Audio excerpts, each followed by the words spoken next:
সম্মানিত নেতৃবৃন্দ, আজকে 2026 সাল।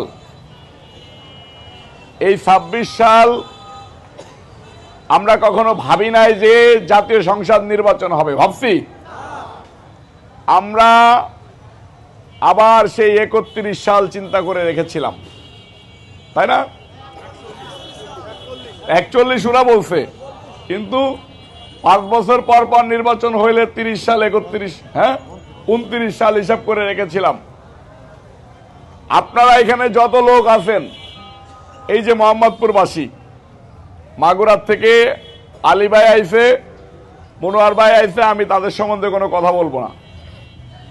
জেলার নেতা হিসেবে আসছে, জেলা বিএনপি সভাপতি সেক্রেটারি হিসেবে আসছে, বাট আমরা আমাদের প্রতীক জিতানোর জন্য আমাদেরকেই কাজ করতে হবে। জেলাওয়ালারা এসে আমাদেরকে জিতাই দিবে না, দেবে?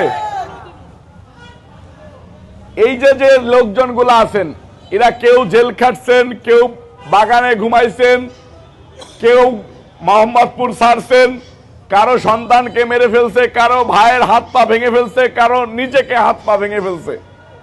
তারপরেও এই দলের সাথে ছিলেন। কি জন্য ছিলেন? জিয়া পরিবারের দিকে তাকিয়ে, বিএনপিকে ভালোবেসে, শহীদ জিয়ার আদর্শ বুকে নিয়ে আপনারা এখানে ছিলেন, এই দলটাকে করে ভালোবেসে আছেন। এই ছেলেরা, আমরা এইখানে 3 জন লোক মনোনয়ন চেয়েছিলাম। আমাদের সিনিয়র নেতা, বিএনপির ভাইস চেয়ারম্যান অ্যাডভোকেট নিতাই রায় চৌধুরী, সাবেক সংসদ সদস্য কাজী সালিমুল হক কামাল, আমি আপনাদের স্নেহের ছোট ভাই বন্ধু বান্ধব রবিউল ইসলাম নয়ন। দল মনোনয়ন দিয়েছেন অ্যাডভোকেট বাবু নিতাই রায় চৌধুরীকে। মার্কার মালিককে? মার্কার মালিক তো তারেক রহমান, জিয়া পরিবার। আপনারা এইখানে কেউ বিএনপি করতে আসছেন, নিতাই রায় চৌধুরীকে দেখে না, রবিউল ইসলাম নয়নকে দেখে না, কাজী কামালকে দেখে না। আপনারা সকলেই বিএনপিকে ভালোবেসেন জিয়া পরিবার দেখে। যদি কেউ বলেন যে না ভাই, আমি আপনারা দেখে দল করতে আসছি, বা আমি নিতাই দ্বারা দেখে দল করতে আসছি, সে হলো চামচামি করবেন। সত্য কথা সেটা না। সত্য কথা হচ্ছে আমরা সকলে জিয়া পরিবারের লোক। এই জিয়া পরিবারের মার্কা হলো ধানের শীষ।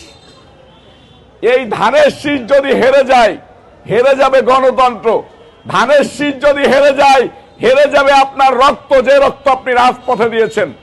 ধানের শীষ যদি হেরে যায়, হেরে যাবে আপনার ঘাম, হেরে যাবে আপনার ভাইয়ের মৃতদেহ, আপনার সন্তানের মৃতদেহ হেরে যাবে।